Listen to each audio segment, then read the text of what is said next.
Akron, Ohio, representing Team Popping the Boys, the headline god, Jeremy Lambert, and his co-host, speaking out of Atlanta, Georgia, representing more than one royal family, the king of indie viewing, Steven Jensen. And this is the Spotlight on Fightful. Hey everybody, welcome to the Spotlight on Fightful. I am Steven Jensen, and today I am joined by a special guest, someone you've seen here on the show plenty of times before. He is the one and only I'll let you do your intro a little bit here as well, SP3. Welcome to the show, SP3. Filling in for Jeremy today, which I'll talk about right off the bat. He's talked about it kind of in recent weeks here on the show. He's got some personal stuff going on. His dad having a rough time right now, and our thoughts are with Jeremy. He's got more important stuff that he's got to take care of. Yesterday morning, that's why we are delaying the show till today, and also why Jeremy isn't here today. But please, put your thoughts out there, your prayers, anything out there that you think helps and puts out good energy and all that good stuff. Like Jeremy could use it, his family could use it. We both got to we met his dad at his wedding recently. Very nice guy, very very nice family. So SP3, welcome to the show, and thank you for filling in for Jeremy today. Yes, I feel honored that you asked me to, fill in for Jeremy. Shout outs to Jeremy, his family, his dad, great people, great family. So shouts out, love and prayers to them right now. Send your best on social media to Jeremy right now. But I'm honored to be here back on the Spotlight. I call myself the Spotlight sixth man, the Hakeem Harrison or Marlon Wayans, whichever one who played the ghost in Six Man. That's me on this show. Since I filled in for you before, now I'm filling in for Jeremy. I've been a guest on the show, so I'm very happy to be here. I'm the Roderick Strong of Fightful Overbooked. I'm never getting called up to the main channel, so whenever I appear and have a dark match or have a match on main event here on Fightful, the main channel, I feel honored. So happy to be here on the Spotlight with the Spinner Mason to my Jimmy Brooks. We were supposed to do Degrassi Deuce today, but I'm happy to be here, even though I am jealous that MLJ did not introduce me on the intro. So we'll have to, next time we see Emil, get him to have like a replacement when I have to be a six man on here again. There you go. I love that. Yes, we have a great show for y'all today. A lot of big topics, a lot of big news. Kind of a blessing in disguise in some ways that we're doing the show this morning, because our main topic happened yesterday after the show would have aired. So got a lot to talk about today. Got a really great show for y'all. And thank you all for joining us as always today on this crazy random Friday episode. I believe Day After Dynamite's this afternoon as well. I think they have post shows tonight for I think Impact's running a show tonight too, right? So I don't know. Sacrifice. So I don't know if there's a Sacrifice post show. I'd imagine there's a SmackDown post show here tonight. I mean, there's going to be a ton of coverage right here on Fightful for stuff all night, all weekend, anything going on in the world of pro wrestling. So once again, thanks for joining us this morning, and also make sure to subscribe to FightfulSelect.com. That's the best place to support Fightful. Bringing up a super chat right off the bat. Thank you very much. Every super chat will be read out on the screen. We'll put up on the screen and read out. We'll answer your questions and read your statements. Anaruda, I'm not sure if I'm saying that correctly, but thank you very much for the super chat. Says, hope you're well, guys. Steven, as a fellow Cody Mark, will need a consolation stream when our boy gets hosed at Mania. Okay. So, yeah. Well, that's not happening. We'll talk about Cody a little bit later in the show, but I appreciate the super chat. I know that there's people that are getting a little more worried now because there's like reports that have been coming out, I guess, about like WWE's not sure yet if Cody's going to win or if Roman's going to win or what. But yeah, we'll talk about that. We're going to start with AEW topics, then we're going to go into WWE after, but we'll deep dive for you on that. Thank you very much for the super chat. I'll definitely talk about Cody. All right, so SP3, let's get right on into the first topic. Over 1 million fans and a great number in the demo tuned in. And it was a great show, and I think it's been a run of great shows. All right, SP3. So yesterday afternoon, there was a Instagram post that kind of rocked the entire wrestling world, and it was quickly deleted. It was written, and it was an Instagram story by one Phil Brooks, CM Punk, the former two-time AEW World Champion. I'm going to read the tweet out, or the Instagram story out verbatim, so that everyone knows exactly what we're talking about, and then we'll kind of give our thoughts on what's going on here. So CM Punk says, "Sigh, I wasn't cleared to come back to wrestle yet. Then plan was to wrestle at the pay-per-view. I sat and listened to Moxley's Rocky 3 idea. I explained how I'd never seen a Rocky movie. I thought the idea sucked, but if the boss wanted to do it, whatever. He said he wouldn't lose to me. I'd never experienced someone refusing to lose to me. I just laughed. I asked Tony if this was what he wanted. He said yes.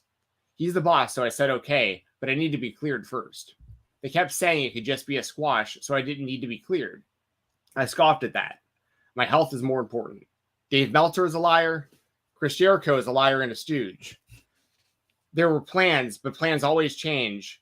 But I'll never put company above my health ever again." Go ahead, SB3. I'll let you go first. What are your thoughts when you see all this from CM Punk? It's an interesting situation because it is a response to a Dave Meltzer report. He previously reported and then talked about it again, saying that, the plan was in place for Moxley to win the first match and it being a squash, and Punk didn't want to do that. So there was a legal letter sent to AEW, and then Punk had to basically go ahead and do it. And then they did the plan as forth as what we saw with Punk getting his win back at All Out, and this was CM Punk's response to that. Honestly, I'm at this point where everything that CM Punk is upset about is completely justified. It's completely justified if the company is asking you to wrestle when you're still injured and you're not cleared. It's completely justified if people don't want to, put you over. That's not how this business works. But pretty much all the all-time greats have one time or another said they're not losing to somebody. Whoever's on your Mount Rushmore, they have done it. Rock, Austin, Hogan, Flair, Triple H, it doesn't matter. They have all done this same thing. So it's not out the realm of possibility that Moxley did tell Punk he didn't want to, put him over, didn't want to lose to him. And I mean, the biggest thing, the biggest crime CM Punk has done is he's never watched a Rocky movie.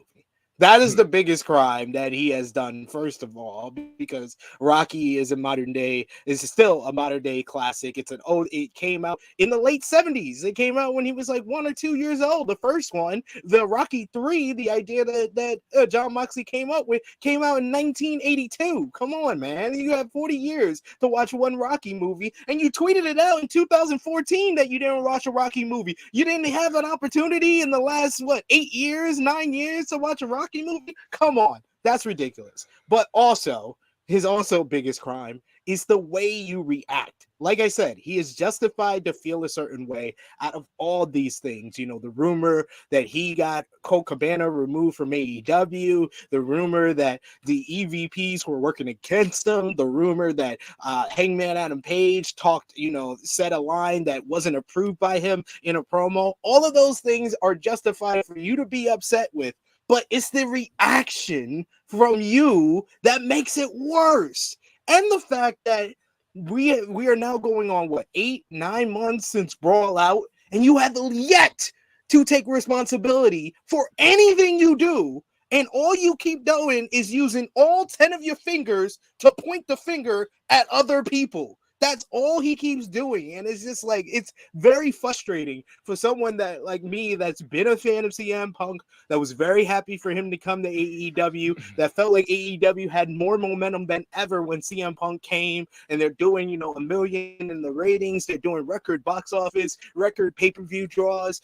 See, with CM Punk on top, AEW was striving and had its best program, in my opinion. 1A, 1B, however you want to put it, with Hangman and Omega, is MJF and CM Punk. All of that is great things, but the way he has acted and the way that he neglects to take responsibility for anything he does, and all he does is compound on the problems, it's ridiculous. It's so frustrating for a grown man to act this way. Yes. Okay.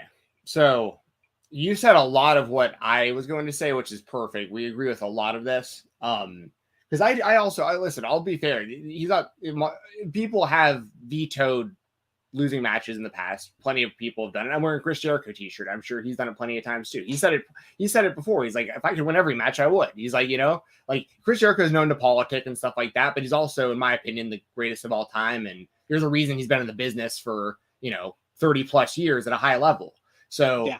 You know, so it's, you know, I'm going to bring this up real quick. Thank you very much for the super chats, by the way, y'all. Chi-Town Spurs with a $10 super chat says, if you run into an a-hole in the morning, you run into an a-hole. If you run into a-holes all day, you're the a-hole. This as a play, or I guess like this is a one-off is fine, but Punk no longer deserves the benefit of the doubt. Yeah. Yeah, I mean, that's kind of, SP3 was just saying it as well. Like, at a certain point, you got to look at yours. Like, at a certain point, like, not everyone else is the problem. Like, you might be the problem. Maybe everyone's the problem, but like, you're a part of it also.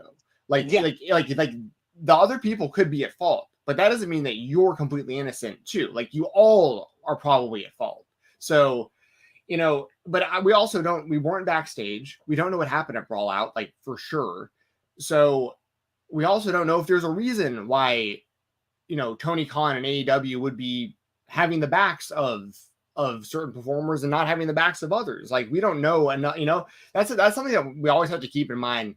We have our favorite wrestlers that, you know, our ride or die favorite wrestlers, but like, sometimes we get frustrated when they're not getting pushed or like whatever, like but we don't know all the reasons. Like, someone might be really difficult to work with. Someone, you know, someone just might have just bad attitude or just not want to be the champion. People are like, how's Bryan Danielson not the champion yet?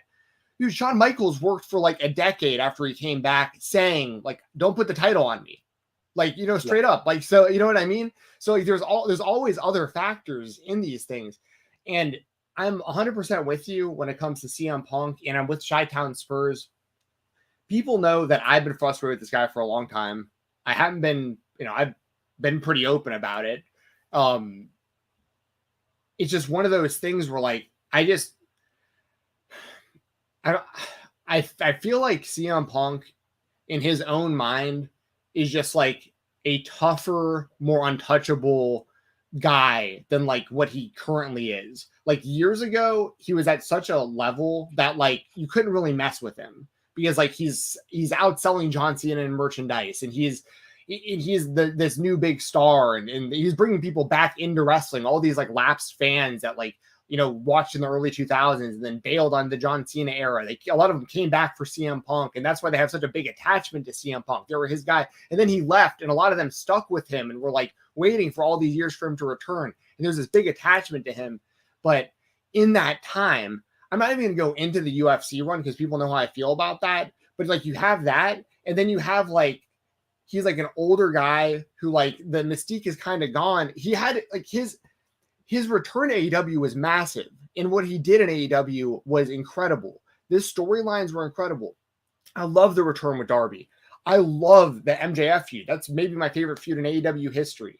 Like, the dog collar match and all that stuff. I give CM Punk massive props for what he did on the screen in AEW, but I feel like he just can't be that guy behind the scenes anymore that he used to be, because now you have a locker room full of talent that like, they might not be as over for as long tenured as you have for decades, but like, if it comes down to it and you're Tony Khan and you have to choose, Kenny Omega and the Young Bucks or CM Punk, like it's a pretty easy choice to keep Kenny and the Young Bucks. Like if that's the kind of choice you have to make. I'm not saying that is what he has to make. I'm just saying, like, when it comes down to it, CM Punk's leverage is different now.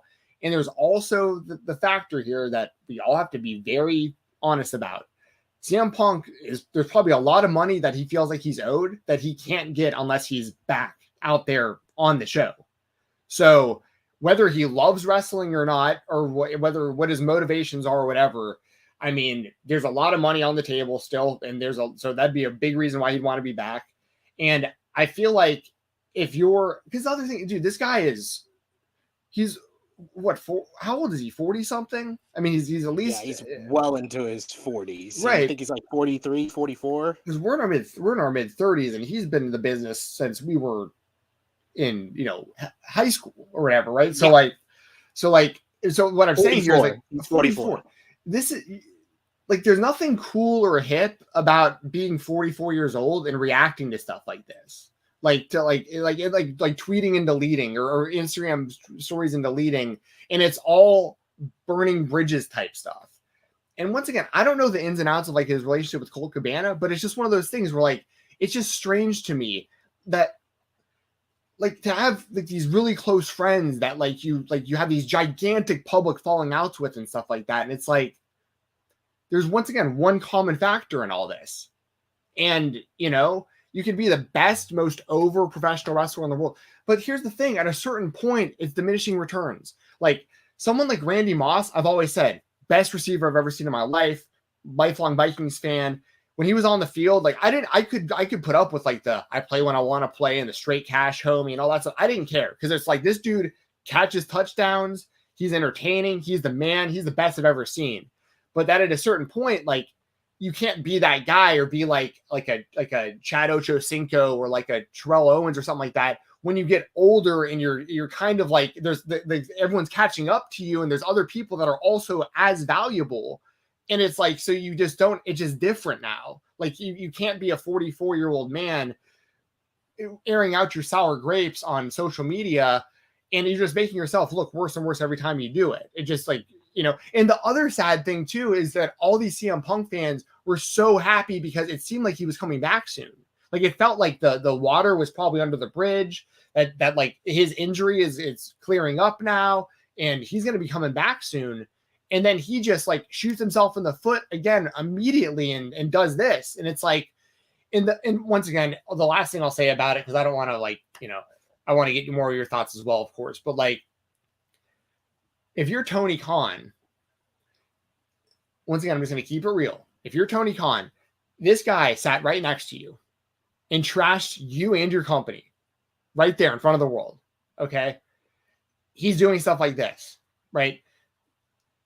If you're Tony Khan, like what kind of message does that send if you just like brought that guy back and just like did business with him, especially if you pushed him again? And like, it's like, it just makes you look really, it makes you look like a pushover as a boss. And like, you can't have that. Like as much as Tony wants to be friends with everybody, I'm sure. And he seems like a good dude and all, like if you're the boss, if at any job, dude, I couldn't sit next to my boss at my shoot job and just start talking about how my manager doesn't know what they're doing and that all the people I work with are morons and stuff, like, which I don't believe, by the way. If anybody sees this that I work with, I love the people I work with. They're very nice. But like, if I was disgruntled, you can't just say that to your boss without any kind of like, yo, hold on a second. Like you can't, people lose their jobs over stuff like that, So, and you're not just saying it; you're saying it when all the other supervisor and managers from the other stores are they're there to hear you. You're saying it on a public forum. Like you didn't say this in the locker room. If you said this in the locker room, all fine and dandy. A lot of stuff gets said backstage and in the locker room. He said it in the most public way possible. And he really showed no respect, no regard for Tony Khan and AEW. And this is crazy that we started off this week with him Dax Harwood with the interview with Fightful, talking about how Punk has read the Steve Kern book and that he misses wrestling. And then Punk puts out the social media post where he talks about how Steve Kern and Coco Beware had a disagreement, had a falling out, a fight backstage, and then Jerry Lawler brought them to his office the next day and they talked it over and they resolved things. And he was like, oh, how fascinating, kind of alluding to the fact that he's open to doing that with the Elite and coming back to AEW and making amends. And then to turn around based off a Dave Meltzer report, maybe he reiterated it, but this is a report that was all the way back before Brawl Out. Why are you reacting to something that a reporter that you say he's a liar? If he's a liar and you don't value what he says, why are you taking it so seriously? And secondly, the most corny, lame thing for an adult male to do is to make a social media post and then delete it. Yep. Like, if you are going to say what you need to say, you need to stand by that. Say it with your chest. As the people that I grew up used to always say to me, say it with your chest and stand by what you said. Don't go ahead and delete it. You're like, oh, you see, oh, okay, 1,000 people saw it, so let me delete it now. Enough people have saw it, it's going to generate enough. No, that's corny, yo. That's corny. That's mad corny. Like, stand by what you said. And don't delete the whole thing, because then you just you're doubling down on the L that you took with this reaction. Yeah, you're 100. I mean, you're nothing but facts on all this. Like, we're agreeing all across the board. By the way, I don't know if people in the chat are seeing it. Your video is a bit choppy. Your audio is perfect. I don't know if there's any way of you just like jumping out of the stream and jumping back in real quick. I don't know if that would fix it. But once again, your audio is clear as day. I don't know if it's just my end or if they're seeing that as well with the video. But I'll jump out and jump back in. Cool. And yeah, so let me know in the chat while SP3 jumps back out and back in here. What are y'all thoughts on this? Because I feel like a lot of people are agreeing so far with what we're saying. It's frustrating, man. It's frustrating. Then thank you for the feedback. SP3 a bit choppy. Thanks, guys. Am I coming in clear? I did everything I could to make sure the connection was good this morning. I got on extra early and everything to prepare because I knew Jeremy wouldn't be able to make it today. Frantic World says some people don't get that it's not making AEW look bad, it's making CM Punk look bad. I completely agree. Like, that's let's get SP3 back in here. But yeah, I agree that it's making CM Punk look bad. Like, it isn't a bad look on AEW. Like, what are they supposed to do? Like, and Tony Khan, people like Ariel Helwani in particular, who this is just coincidences sitting here. I've met Ariel Helwani in person. I'm a longtime fan of Ariel Helwani. I went to his first ever live show. I drove all the way from Nashville to Chicago for it. But when he interviewed Tony, he was really frustrated and all that stuff. And because Tony really wouldn't answer questions, but at the same time, it's like, what the hell is the guy supposed to say? I mean, like, I thought it was very weird how they how he just didn't explain the trios titles and the world title being like that on television, how that never was like actually explained. That was very weird, especially if you're like a casual fan that doesn't pay much attention to the internet. You have really no idea what was going on. But once again, what's somebody supposed to say? Like, people were like I'm sure at some point these stories are going to come out, but they're still in the middle of it. Like, there's probably still hope on Tony's end that he could work things out with Punk. But here's the thing: how do you deal with this guy? Like, do you just let him go off and like have his own time and like get it out of his system and hope he comes back and like it isn't a problem again?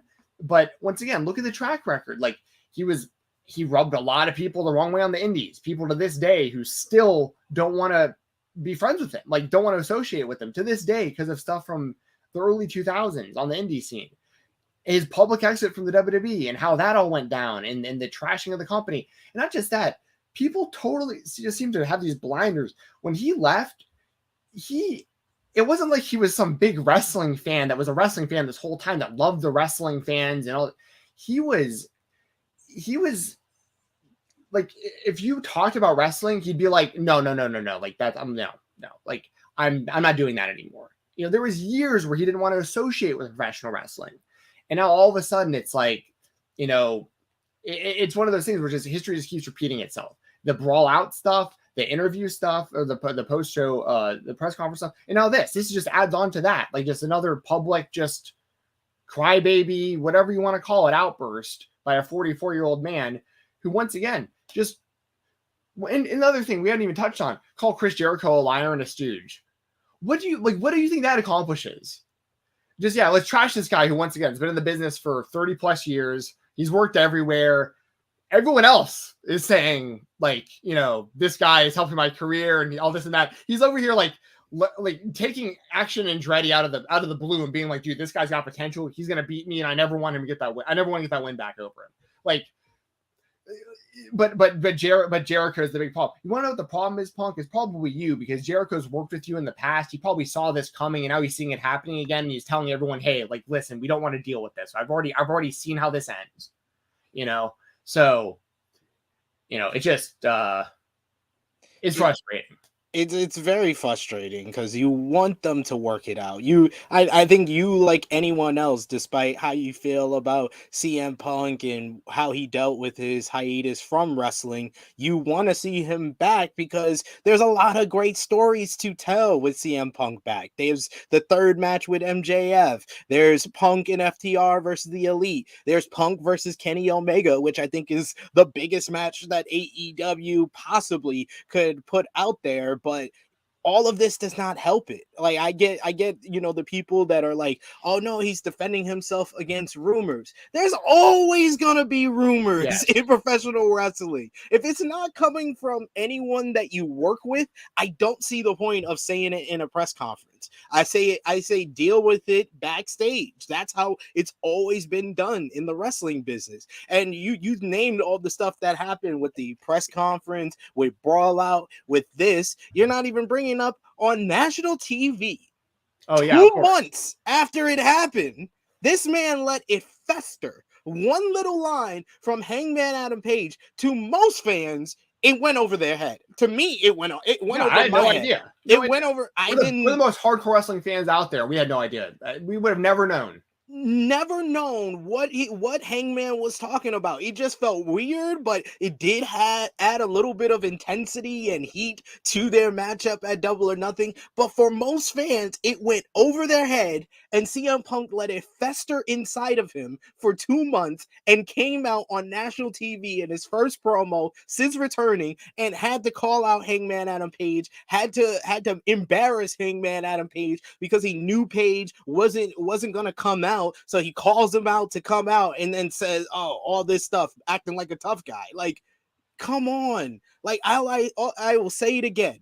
He is justified to feel however he feels about what the rumors say, about what his colleagues say, about people not wanting to put him over. But like you said, at one point or another, you need to look in the mirror and ask yourself, what am I doing wrong? What am I doing wrong? And maybe I should take some responsibility for the reason why people keep reacting to me like this. It feels like too often than not, CM Punk takes the crutch of being the victim in these situations instead of saying, oh, this is what I did wrong. And then you can say, but they did worse. You can say that. You can then say that if you take responsibility first, and I've yet to see that. Right. And we also don't know how much of this is trying to be hashed out behind the scenes. We have no idea. We don't know if Punk has tried to speak with the Elite and like maybe Punk's not getting anywhere. Maybe he has reached out and been like, hey, we can make a lot of money with this. Like, let's let bygones be bygones. And they're like, fuck that. Like, no, like you're out, you know? Because a whole other layer of this too is CM Punk didn't join the company until it was a proven success. That's something else that people don't take enough account into. He was supposed to be their day one big signing. And they couldn't get him for years because like he didn't think AEW, like he didn't believe in it. And then like when they brought him in, they gave him everything. He beat everyone. He won their title twice. Like, and then like this is how this all is. This is where we're at now, not that long after.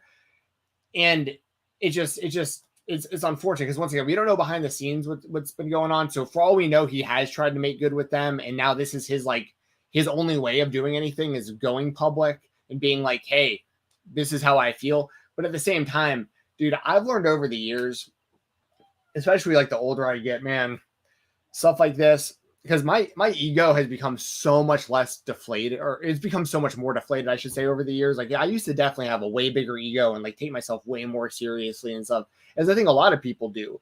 But like, dude, sometimes even if you think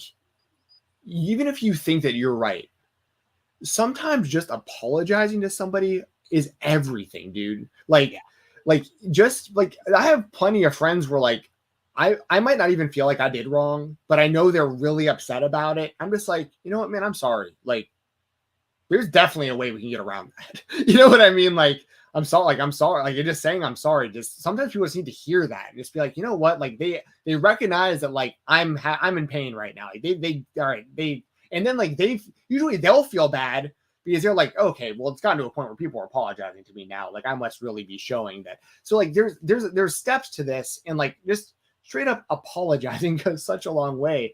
And the opposite of apologizing is doubling down and tripling down and quadrupling down. And it's a bad look. It's just a really bad look for CM Punk. And it's not a bad look for AEW. Like, it just isn't. Like, I don't think this makes Jericho look bad. People can have whatever opinion they want of Dave Meltzer. Me and you wouldn't be sitting right here doing this right now if Dave Meltzer wasn't around doing what he's been doing forever. Like, I have massive respect for Dave Meltzer. Is he always right? No. But like, no. It is what it is. It's wrestling. It's wrestling journalism. Plans do change. I don't know. But Dave Meltzer's also done a lot for the sport of professional wrestling, and he's covered CM Punk. He was covering CM Punk before anybody cared about CM Punk back in the day. So like, if it wasn't for Meltzer giving 5 stars to the Punk Joe 2, I would have never discovered Ring of Honor. Right. So like, that was my first exposure to CM Punk back in 2004, 2005, when I heard about those Punk Joe trilogy. So for all, the bad he could say about Dave Meltzer did kind of help your career in some form or fashion to a couple of fans. But I mean, like I said, once again, Punk is validated to feel however he feels about rumors, about what coworkers have said, and what really went down backstage, because none of us know that. The people that are defending Punk, the people that are upset with Punk, no one really knows what went down except for the people that were backstage there watching. So we can only say, how we feel from the outside looking in, but we don't know what really went down. And I just need CM Punk to realize that it would go a long way to just take a little bit of responsibility for your part in all of this. And maybe we can, move forward and come to a resolution. But I also agree with what Jensen said, that at this point, Tony Khan bringing him back, it's gonna make the company look bad in one way or another. So it's all just a crappy thing overall. Yeah, absolutely. And we actually have some breaking news that we're gonna report on right now. I'm gonna pull this up real quick, and so I just got a message about this. I'm sure you did as well. Yes. I'm just going to pull up. We'll circle back to AEW. We have a hard out today at 11 a.m. So we're going to have to go kind of fast through a lot of our topics, but this needs to be covered. So our product is what it is. We're going straight up the middle. We have breaking news from Impact Wrestling right now. Josh Alexander, the Impact Wrestling World Champion, the longtime champion at this point, who is the X Division champion before this. I mean, they've been building this guy ever since the North split, since Ethan Page left. Josh Alexander just tweeted 10 minutes ago, "Safe to say this news is devastating. I've torn my bicep. I will have to relinquish my Impact Wrestling World title immediately. I'm heading into surgery momentarily. I'm so thankful for my Impact family and support. I'll be back and better than ever." SP3, thoughts on Josh Alexander? He's given up the Impact title, man. I did not expect that. And this Multiverse United show is feeling like Forbidden Door last year, like where everybody's getting hurt before, and this was a stacked card. You had I think the first initial matches that were announced were Josh Alexander versus Kushida for the Impact World Championship, Will Ospreay versus Speedball Mike Bailey, and both of those matches are not going to go down now. Like I got the news right before we started talking about the whole Punk situation. I wanted to get that out the way before I said something, so I'm glad it got tipped off to you. But it's very, very sad news because Josh Alexander, I've said this on multiple platforms and I'll say it here, he is by far, in my opinion, the most underrated professional wrestler in the world today, because in a lot of people, he should be considered in like the top 10, top 15. He should be among the best in the world, but Impact Wrestling doesn't have as much, exposure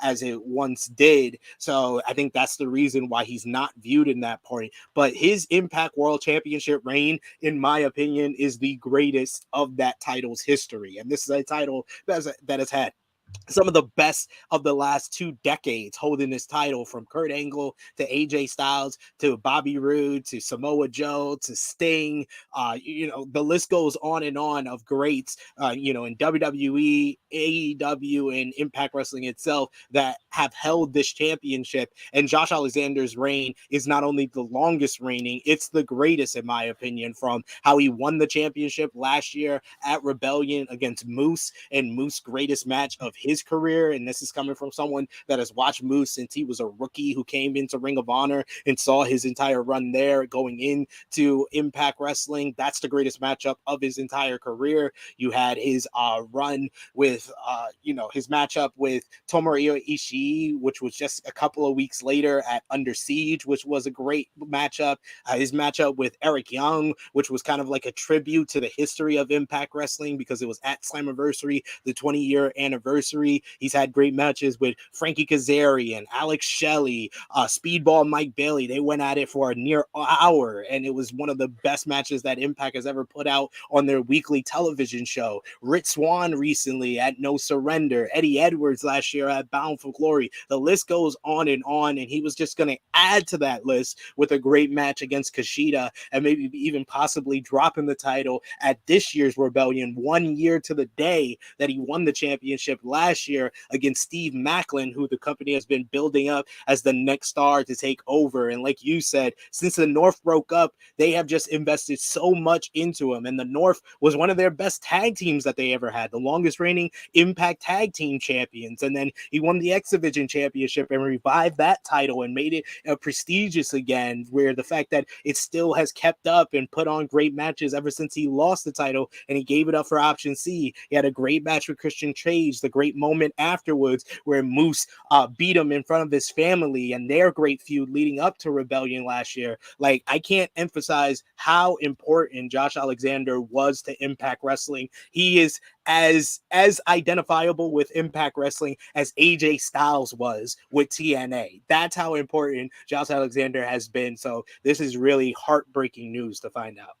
Yeah, I can't say any better than you just did, man. That I echo everything you just said. I underrated, absolutely, in the grand scheme of things.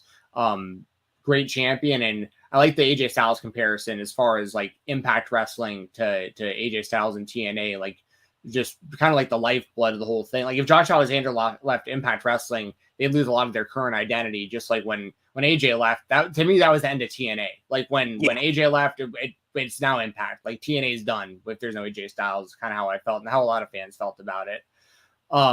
So yeah, that's a bummer. Who do you think should be the next champion? Like, I can tie it in a little bit to, we'll talk about her here in a minute, but like I've been saying for a while that I want to see Masha Slamovich as the as the Impact World Champion, or Jordynne Grace. Like I'd like to see another woman hold that title, personally. So. I mean, Jordynne Grace, I've been saying it for a while. I thought she should have won the X Division Championship last year. And the way that she has really transformed herself, preparing for, the bodybuilding competitions, and how she's kind of become this incredible physique that I've ever seen on a woman, and the transformation that she's taken from when I used to see her over here on the East Coast on the independent shows to how she is now. I think that she's the person that I would definitely, and she's another one that kind of feels like Impact Wrestling is imprinted on her. I love Masha Slamovich, but Masha Slamovich, her identity is a lot of independent wrestling. She hasn't really become identifiable with Impact Wrestling, but I feel like Jordynne Grace has. So if you were going to put it on a woman, I would definitely say Jordynne Grace needs to be in the conversation. And like I said, I think Steve Maclin was kind of getting groomed. He was the next up, it seemed like. Yeah, I'm with you. Like Maclin, that's what a lot of people in the chat are saying. Like I agree about Maclin. I'm not disputing that.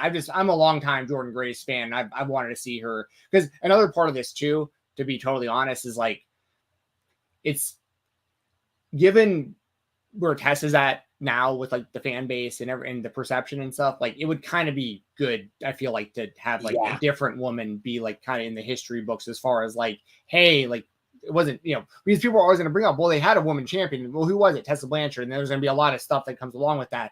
You bring it up again, you're like, well, yeah, Tessa, and then Jordan held it. It's like, oh, damn, but Jordan, you know what I mean? Then you talk more about Jordan and what she's doing. I think it's, and even with Tessa, she didn't even get a run really with it. Like it happened in January 2020, and then 2 months later, the world went to hell, and then that whole situation where she didn't want to leave Mexico, didn't want to send promos to them. That was just an ugly whole situation there with her having the Impact World Championship. So I 100% agree with you. They need another woman. And I see Sean in the chat, he put Deanna. Deanna is another great option because she has become identifiable with Impact Wrestling. They need someone like that can fill that void for Josh, depending on how long he's going to be out. It needs to be someone that's identifiable with Impact Wrestling. But like talking about, the whole multiverse united, like you had that match, the Will Ospreay, Speedball Mike Bailey. I had an interview with Speedball where he was telling me he felt like that matchup with Will Ospreay, because they faced previously, in the UK a couple of times, Revolution Pro last year at York Hall. He felt like that match was going to be the greatest match in pro wrestling history. And then Will Ospreay gets injured in the New Japan Cup. He's going to verse Hiroshi Tanahashi now on the show, which should also be a great matchup. But then you also have the whole situation with Mickie James, where Mickie James was going to have a rematch with Jordynne Grace, which their matchup at Hard to Kill was one of the best women's matches of 2023 so far. And this was kind of, I thought they were going to main event this show tonight for Sacrifice in Ontario, and with this big rematch. And now Mickie James is injured. So not only do you not get the Jordynne Grace match, you also don't get the four-way with her, Deonna Purrazzo, Giselle Shaw, and Mia Yamashita. And Jeremy's here. Yes, Jeremy has joined us. Jeremy, what's up, man? We come here and we're talking about Impact and Tessa Blanchard. What is going on? Dude, Josh Alexander's vacating the title, man. So we're trying to figure out who should be the next champion. I was saying, I'm big on Masha, obviously. I've been big on Jordan for a long time. I would like to see a woman hold that title not because of Tessa, like to replace that. I'm not saying that's the reason. I'm just saying that's kind of a cherry on top of like Jordan already deserves it. But then like you also have in the history books that like, she's the champion too. Like I feel like that that's kind of good. It's really good, actually, in my opinion. So I saw Mickie James is injured. Josh Alexander's injured. You know who's not injured? Steven Jensen. Cody Rhodes. He's going to be everywhere. He should win the Impact title. What do you think? What do you think of that, Jensen? Cody just showing up tonight at Sacrifice. Professional wrestler, or do you want to be a WWE superstar? WWE superstar sounds a whole lot better to me than being a professional wrestler. Yeah, continue with the Cody Rhodes. We'll transition right now. Here's a pop for you, Jensen. So this is my parents' dog, my lovely parents' dog right here. Can you say hi? Do you want to say hi? No. This dog here named Cody. All right. So this is Cody. Come here. We have another dog. I don't know if she's gonna come in. Well, we'll maneuver the camera here. Everybody see? There's the other dog. Jensen, do you want to take a guess at that dog's name? Sammy. Brandy. My parents have a Cody and a Brandy. That's completely random. Like that they've had for a long time. That's completely unrelated. Wow. Yes. That's Brandy, dude, how do you never tell me that before? I legitimately didn't think about it. And the wife messaged me when I was talking to her last night. She's like, "Are you going to tell Jensen that your parents have dogs named Cody and Brandy? Have you ever told him that?" I was like, "I don't think I have, because I never put that together until last night." So yes, my parents' dogs' names are Cody and Brandy. Brandy's like 13 years old, so nothing to do with Brandy Rhodes. Cody, Cody's a little bit younger. I was around when they named Cody. I may have tried to do a Cody Rhodes pop there. I don't think I did, but I may have tried to do a Cody Rhodes pop there. That's fantastic. Are you gonna be able to stick around for a little bit, Jeremy? Or No. I got to take a shower. I got to go do some things. I just wanted to say hi and to say pop you, Jensen, with my dogs having having parents named Cody. My parents having dogs named Cody and Brandy. And say thank you to everybody who reached out and sent messages and everything last night and support and everything. So I was coming on saying I appreciate all that. Appreciate it, USP3 for doing the show today. I saw you said 6th man of the Spotlight, SP3. We got the 3rd member of the Spotlight, Mose, in our interview a little bit later on. So yes, it's a family affair here at the Spotlight. And again, thank you guys, everybody who reached out, everybody who liked the tweet, said kind things, sent thoughts and prayers. Hopefully we're on a good path with everything. So I'll keep everybody updated. And Thunder and Lakers tonight, SP3. Let's have a little fun with that. Oh man, you don't even know. Because I haven't kept SP3 up in the loop too much, but like I've gotten very into the NBA lately. You gotta get a team. Nice. You just bet on it, Jensen. Like but I've got players. I've got players though. No, players are no fun. You got a fantasy team. That's not an actual team. Yeah, well, like the Hawks, I guess, because I've been going to the games. So like, that's unfortunate. Very nice. Trae Young's legit. I wish Trae Young had cool looking shoes. That bums me out. I'd buy the Trae Youngs, but his shoes look whack, dude. They're like most Hawks fans are like, I wish Trae Young played a lick of defense, and Jensen's like, his shoes could just be a lot cooler. Yeah, that's all. Oh, dude. Game.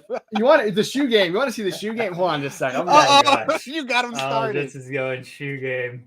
To finish up with the Impact news, I just got an email from Impact Wrestling where they said the new world champion will be crowned on April 16th at Rebellion. So it's going to be Steve Maclin versus somebody, and Steve Maclin will replace Josh Alexander with Rich Swann and Frankie Kazarian against Time Machine tonight at Sacrifice.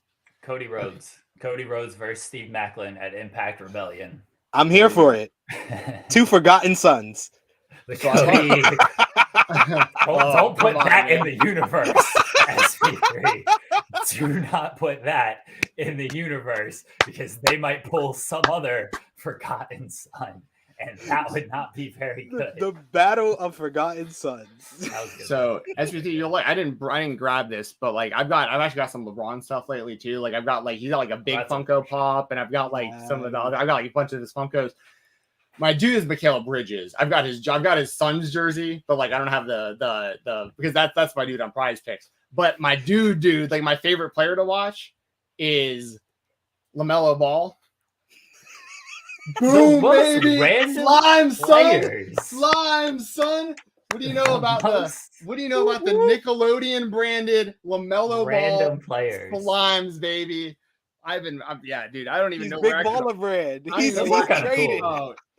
Dude, he's the man, dude. I love watching LaMelo Ball. That guy, he just goes out there and just like, I don't know. It's just, I'm not about like the team players. I just want guys going out there and not passing the ball and just scoring points and winning me money. That's like my whole thing. So, Mikal Bridges, LaMelo Ball. He's only saying that because he knew of LaMelo from his Raw appearance all those years ago when he was 16 and he dropped the N-word on Raw. Oh, I forgot about that. Oh, that was one of the greatest. LeVar coming I remember out. They were like on the show. I completely forgot about that. That was something else. Wow. Anyway, we need to wrap up some of these topics before. I gotta get going. I think one of the dogs isn't doing too well. So thank you guys again, SP3. Thank you, Jensen. Thank you. Love you guys. Bye, everybody. Love you, Jeremy. Thank you to Jeremy for joining on today. Appreciate that. We got to kind of rifle through these topics a little bit faster to get through them. The little basketball discourse. I've been going to Hawks games lately too. My brother's got one of the guys my brother trains at his boxing gym. His dad, or not his dad, the guy like works for the team. So he gives us like we have like tickets to this. It's like a box seat type thing, but like they have like food, like a food court. It's like they call it the social club. It's badass. And like they gives us tickets for like every few weeks. So I've been going lately a lot. Anyways, this is an NBA stream. This is a pro wrestling stream. Nobody cares about FMC Tuesday, 8:30 a.m. Eastern. There you go. Overbook. There you go. All right. So continuing on with the topics, let me pull up what we got. So we've gone through. All right. Well, let's put a bow on AEW real quick. I'm not going to pull the bumper again, but just some quick thoughts. Omega versus Vikingo. This match, this was obviously incredible. Dave Meltzer, I saw earlier today, it came out that he gave it 5 stars. Vikingo is a guy who, obviously he's made a lot of waves recently. He was ranked number like 5 or something on the PWI 500 this past year. It was kind of controversial because a lot of people were like, I don't know who this guy is. Even MJF was like, we know who he is, but you probably just see clips of his moves. You probably don't actually watch his matches. I hope nothing happens between now and 4/21 because I'm supposed to see Vikingo live in GCW in Atlanta. And I'm like terrified now that somehow he'll like get signed, swooped up, and like not be able to be there. I thought the match was incredible. The only critique I would have of it, and this isn't even a critique, is because he has such a crazy big move set of stuff he can do, and he's constantly innovating. But like he could have saved like half those moves for like the next few times we see him. You know what I mean? Because every one of those moves blows everyone's mind. So it's like, yeah, but at the same time, it was a real showcase of like, hey, you've heard about Vikingo. These are the kind of reasons why. And he took Kenny Omega to his limit, almost beat him. And so I loved the match. And obviously, I mean, they both completely showed out. I thought that was great.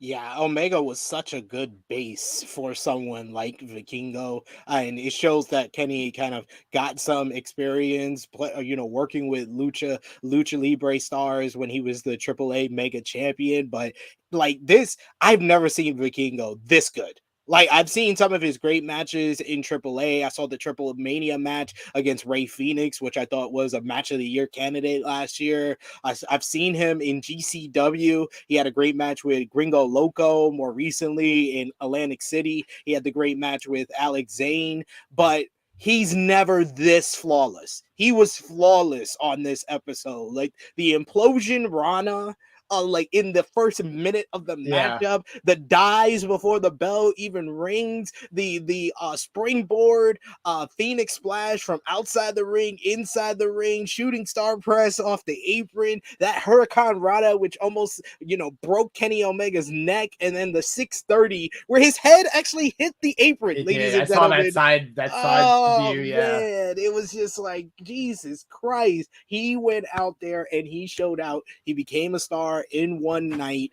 and Kenny Omega is really, without having that many singles matches, this is only his 3rd single match of the year. He's already put himself in Wrestler of the Year contention, and it's him or Bryan Danielson, honestly, at this point for me, because Omega has the match of the year overall with Will Ospreay at Wrestle Kingdom, and that was the best TV match of the year with Vikingo. So what a showcase for Vikingo, and another kind of cementing that Kenny Omega is still one of the best in the world. Absolutely. Yeah, it's some great thoughts from both of us, I think, on that match. I think most of the fan base feels how we feel about it. Even if you didn't know who Vikingo was heading into the match, like the whole world's talking about him now. So it's a matter of where he's going to wind up. I know he's going to be doing Ring of Honor. He's going to be wrestling Commander, I saw. Yes. Which is badass, except that's the match I'm getting in Atlanta. So I'm like, y'all are gonna do it before, like, what? Like, I was supposed to get that match in for GCW, and you're gonna do it before I can get it. Tony Khan just said, I'm trying to steal WrestleMania weekend. I said I was gonna do WrestleMania weekend. I even debated if I was gonna do it with Ring of Honor, and he just decided, I'm giving you all the matches at Super Card of Honor is probably the show I'm looking forward to the most, even above WrestleMania. There's 1 or 2 matches that I'm really looking forward to at WrestleMania. Spoiler alert, they're all involving the bloodline, but the show I'm looking forward to the most is Super Card of Honor, because you got Vikingo versus Commander. They announced the teams for the Reach for the Sky ladder match, which is going to be Lucha Bros, Aussie Open, The Kingdom, Top Flight, and Did I say Aussie Open? Yeah, I said Aussie and Roosh and Jorlistico. So 5 of those teams, they're all great. That's going to be a banger of a ladder match. Kingston and Claudio had a tremendous sit-down interview on ROH TV yesterday to set up the main event for the show and all their history. You know that's going to be hard-hitting and such a great way to end the show, especially if New York's own Eddie Kingston wins the championship, which I'm looking for. Willie Yuta versus Shibata is going to be amazing. You got Athena versus Yuka Sakazaki, Samoa Joe versus Mark Briscoe. Man, that card is stacked. Absolutely. Well, talking about the cards you're looking forward to the most over the weekend, from a pure wrestling perspective, from top to bottom, I'd probably say Super Card of Honor is the one I'm looking the most forward to. But the show I'm really looking the most forward to is WrestleMania Night 2, because, we're going to jump back into this. Be a professional wrestler, or do you want to be a WWE superstar? WWE superstar sounds a whole lot better to me than being a professional wrestler. Love that bumper. So WrestleMania Night 2, the big thing for me, and we don't need to deep dive this too much because I've talked about it. People are probably sick of hearing me talk about it, but the end of Raw this past Monday, we had a segment where Cody Rhodes was on the microphone going back and forth with Roman Reigns. Roman was flanked by Solo Sikoa and Paul Heyman. Cody proceeded to just serve that entire family something fierce out there. That was, you remember the You Got Served episode of South Park? It was like, you got effed in the A on Saturday.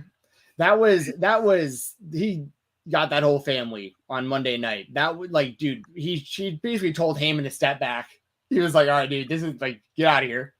Solo, you're not ready, dude. I was in your position in Legacy. I know you're not ready. And just cooked Roman on the microphone and then made Solo look like a bitch. Solo came at him and Cody just fought him off. And then there's footage after the match or after the segment of Roman yelling at Solo on the entrance ramp. And it's, dude, I loved it. There's people out there that are it's too predictable. Cody's getting too, Cody's looking too good going into WrestleMania. They have needed someone like this for so long. They have been looking for Roman is the big, bad, evil final boss, and he has earned that. Roman Reigns is the man. This is the best WWE title run I've seen in a very, very, very long time, in decades. This is great what Roman Reigns and the Bloodline are doing. You pair that in with the Usos and the Sami and KO stuff and everything, right? This is great build to WrestleMania. It's some of the best WrestleMania build in a long ass time, right? This is great. But this is WWE, and you can even see it. You see the merchandise that they're dropping for Cody soon, where he's got the flag. It's the Hulk Hogan WrestleMania. Yeah, WrestleMania 7. Yeah, I've been saying for a minute, and people don't like hearing this, but this isn't. And some people actually take this as me being racist, if I'm being completely honest. And I don't. This is not. No, I actually have had comments about this saying that because there's a trend, right, of Hulk Hogan. I get the Hulk Hogan compare. Yeah, that's one thing, but that's not what I'm saying with this at all. You had Hulk Hogan. He was the USA, eat your vitamins, say your prayers, red, white, and blue. John Cena, very similar to that. The red, white, and blue, say your prayers, eat your vitamins.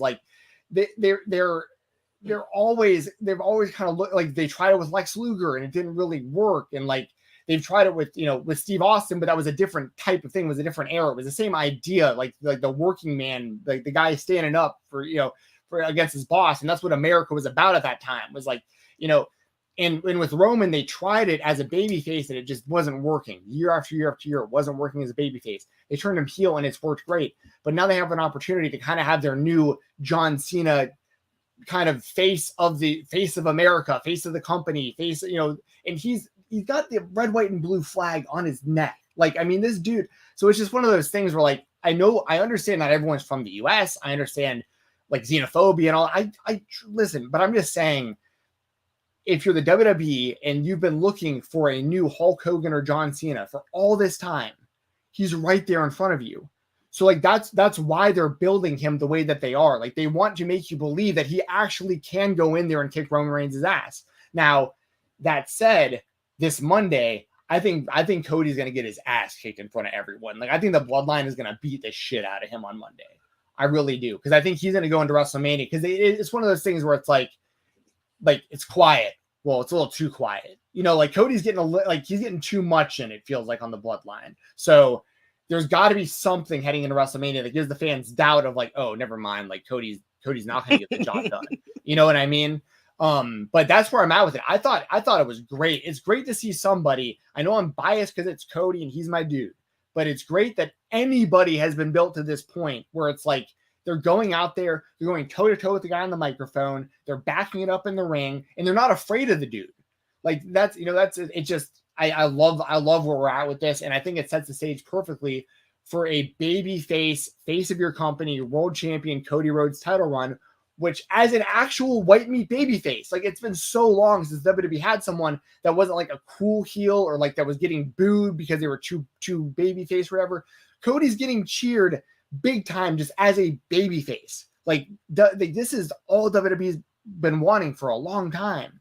So this is another super chat. If they're uncertain, they'll default to Reigns. Listen, I think it's possible.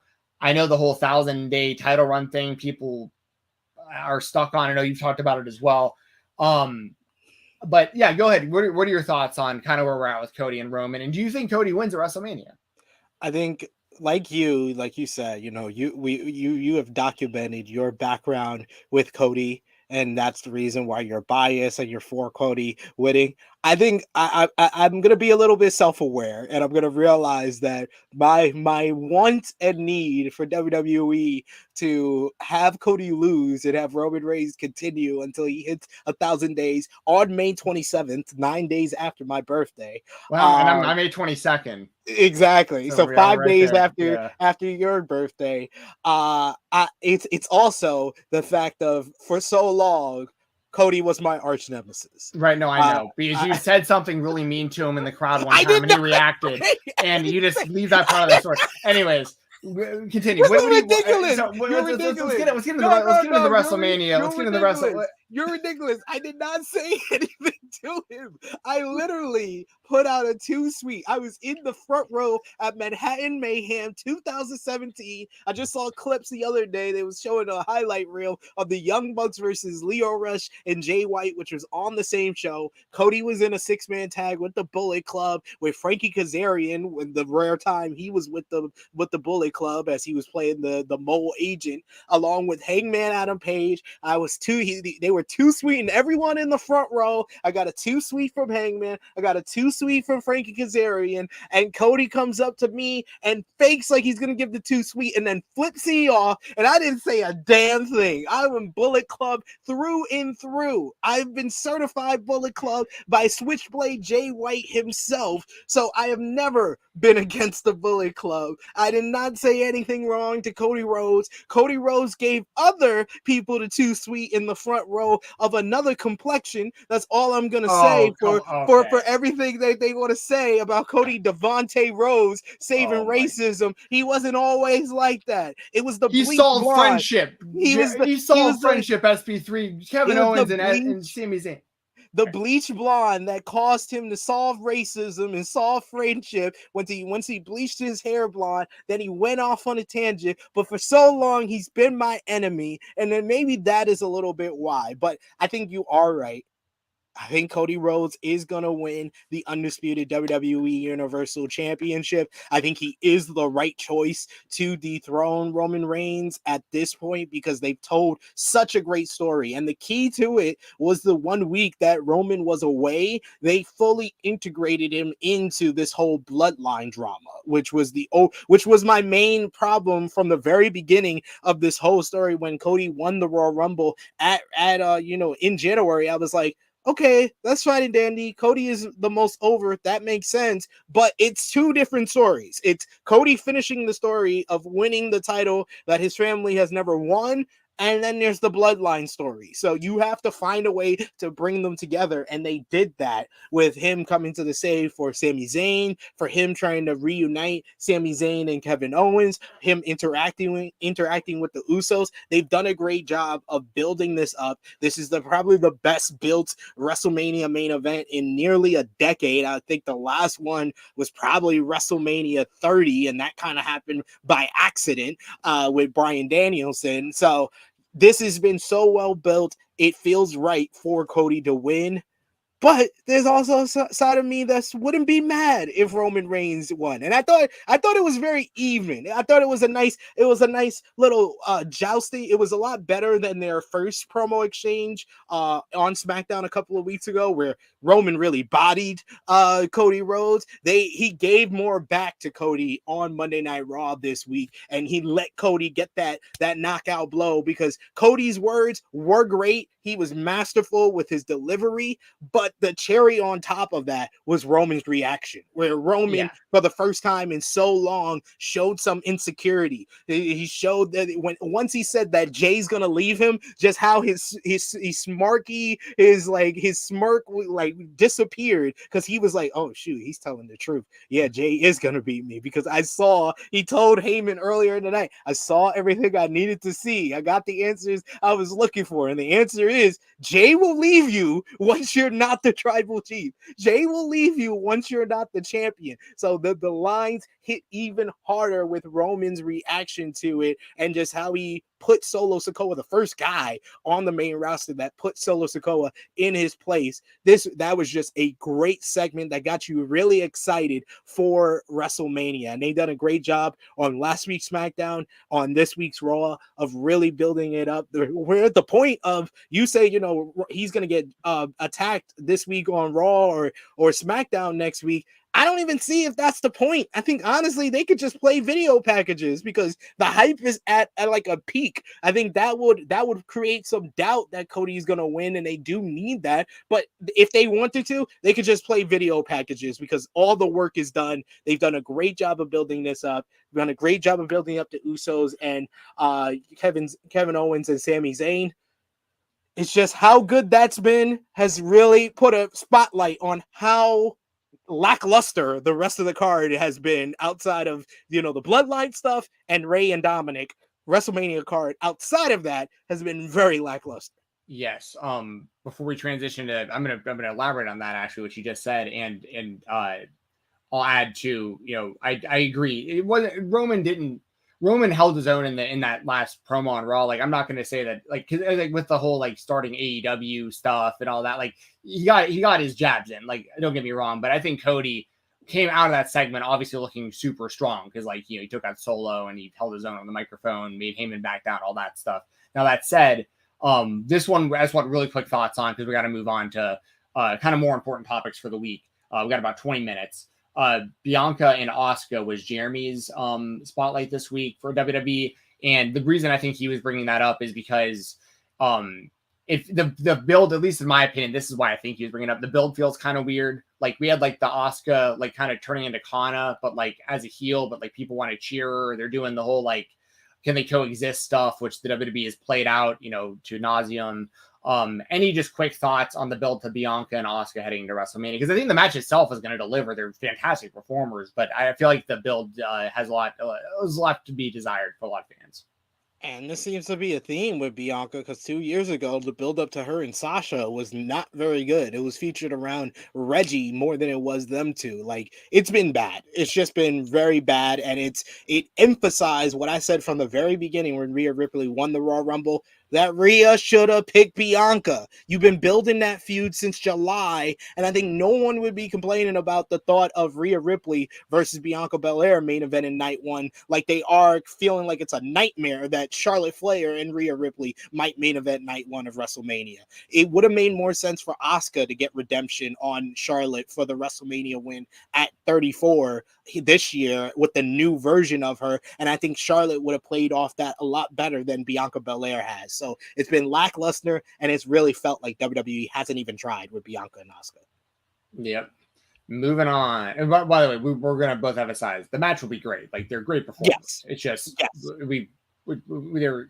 I agree. Storyline wise and history wise, like it would have made a lot more sense to have Bianca and Rhea wrestle each other, and the build would have wrote itself based on their past and stuff. Gonna go back into the other spotlights. Well, actually, you know what? I'm gonna go indies first, real quick. So let's hit that. I want to give a big motherfucking shout out.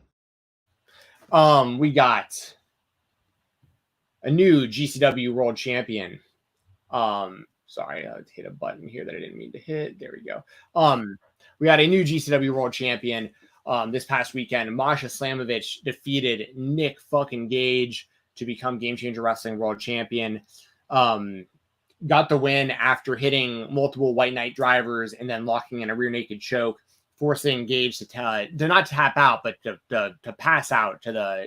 She choked him out unconscious. He was cheering. The crowd was cheering for him. He was trying to get out there. MDK, and it was over for him to go. Masha won the title.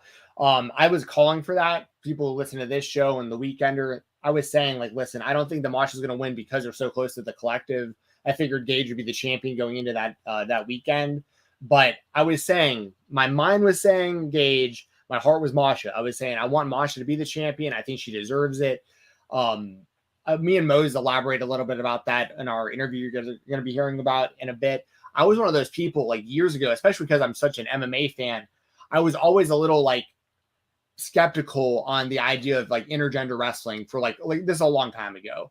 But, you know, and I don't even like the term intergender wrestling anymore because now it's just wrestling to me because the talent is it's all great talent now. So like, you know, it's just pro wrestling as far as I see it. But Masha was somebody that years ago, Mose was like, dude, I think Masha's going to be like the world champion, like everywhere. Like they need to be pushing her. And I was like, I think that'd be badass, but like, is the world ready for it? I don't know if like the wrestling world's ready for like a woman to be the main men's champion. I didn't know. And like the Tessa stuff, like the verdict was still out kind of at that time as to how that was going to go. Because this is years ago we're talking. So my whole point was like, Masha has been so good for so long. And it's great to see that everyone has come around on this idea of like, it doesn't matter who you are, what gender you are. If you got talent, you got talent. If you can go, you can go. And Masha Slamovich going out there and not just beating somebody for the GCW title, beating the man, the king, the fucking god of this shit, Nick fucking Gage. Like, that is huge, huge, huge for Masha Slamovich, huge for independent wrestling. And I'm so happy for her. She 1,000,000% deserves it. And then she follows that up by defending the title against Speedball Mike Bailey the next night in one of the best matches you'll probably see all year, with my favorite finish of the year so far. Yes. So Masha's already hitting grand slams out there as the GCW World Champion. So, and I've been saying it for a while. If there's only 5 people I could watch right now, if I only pick 5 pro wrestlers right now, 2023, that I can watch their matches, Masha would be on that list of 5. That's how highly I think of her. So to see her win the GCW World title, it's just fucking badass, dude.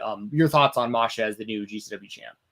I think it was the right choice and it was the right time because, you know, you're in New York, which, you know, has become like her adopted home. Like I've interviewed her a couple of years back before she really started getting success, like in 2021. And she talked about how she came as an immigrant to New York, had to get, you know, used to how the trains work, how to get into training for wrestling, and just to come back there and win the championship in the Melrose Ballroom, you know, in front of her family, her mom getting into the ring, even though her mom was like, no, I don't want to get into the ring afterwards. It was great stuff. And it was a really good matchup with Nick Gage. And then she proved herself that she could deliver a main event quality match of the year contender. I think, in my opinion, that's my favorite match I've seen on the independent scene here in North America of 2023 so far. It was her and Speedball Mike Bailey. Mike Bailey is so good when he's a heel. Like, he's another guy,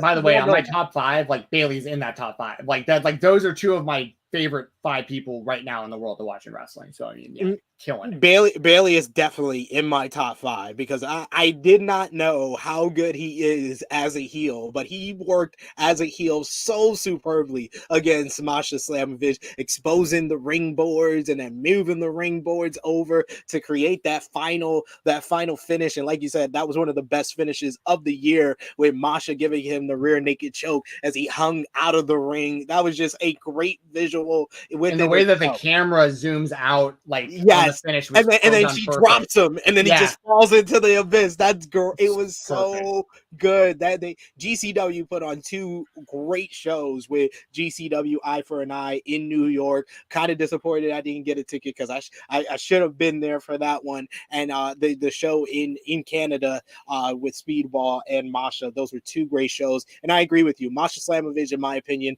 one of the best female wrestlers out there today, but one of the best wrestlers in general out there, because she can work with the guys, she can work with the women, and she does it great either way. You've seen her in Impact Wrestling with her and Jordan Grace, one of the best women's matches last year. She's still tearing it up in Impact Wrestling, and now has the top spot in GCW, where I feel like Nick Gage doesn't need it anymore. Like, he's already the longest rating GCW champion, held the title multiple times. And I was shocked that Masha won, because I think we talked about this a couple of years back when we saw that Nick Gage was going to probably be the one to dethrone Jon Moxley. We both kind of said that we thought Jordan Oliver, due to the story commentary kept telling about Jordan Oliver getting him ready for Nick Gage, but I think Jordan is more focused on him and Nick Wayne. They're going to probably win the GCW World Tag Team titles during WrestleMania weekend for the collective. So he's focused over there. It's a great time for Masha. Absolutely. And Jordan also now the JCW World Champion. Yeah. So they got a lot of really good stuff going on there. Or JCW Champion, I guess. I don't know if that's technically a world title yet, but he's the Jersey Championship Wrestling Champion as well. Another spotlight. This one we got to just quick predictions on this one. Jon Moxley was supposed to be fighting Davey Richards at Bloodsport. Davey Richards is retired from wrestling. If you guys want to look into the reasons beyond that or behind that, I don't want to go into all that on the show. But not only because we don't have the time, but because it's a lot of sensitive stuff going on with all that. That all said, Moxley needs an opponent for Bloodsport. Do you have any predictions on who Jon Moxley's opponent at Bloodsport could be? I believe they did announce it. I believe did they announce it? Yeah. Alex Coughlin. I missed that. Was that last night they announced it? Yeah, Alex Coughlin made a challenge, and they made it official that it's going to be Alex Coughlin versus Jon Moxley. I think that should be a really damn good matchup. It does take a little bit of the luster to Bloodsport away, because that match was going to be one that a lot of people were looking forward to. But I think Jon Moxley and Alex Coughlin is going to be just as good. And really the main draw for that show is Kota Ibushi versus Speedball Mike Bailey. And that's still going down. And that makes Bloodsport must see next Thursday. Absolutely. So sorry about that, y'all. That must have been announced after I went to sleep last night, but before I don't know, I somehow missed that the announcement was made. But that was obviously, we were planning to do the show on Thursday morning, so that was the topic for the show. We had to wait a day, and I just missed that was announced. But Alex Coughlin's badass, so I'm all about that. If y'all don't know about him, check out his work in New Japan. He's a product of the LA Dojo.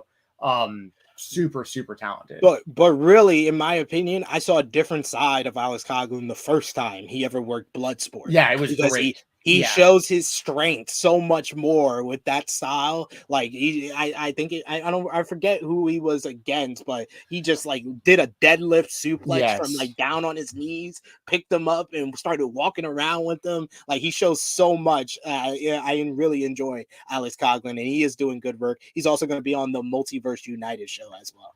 Yes, and I wish I could remember off the top of my head who he wrestled to. It was someone. It was like Filthy Tom or something like that. It was a really really good match, because I remember he was doing lifts right off the ground and these sweet suplexes and stuff.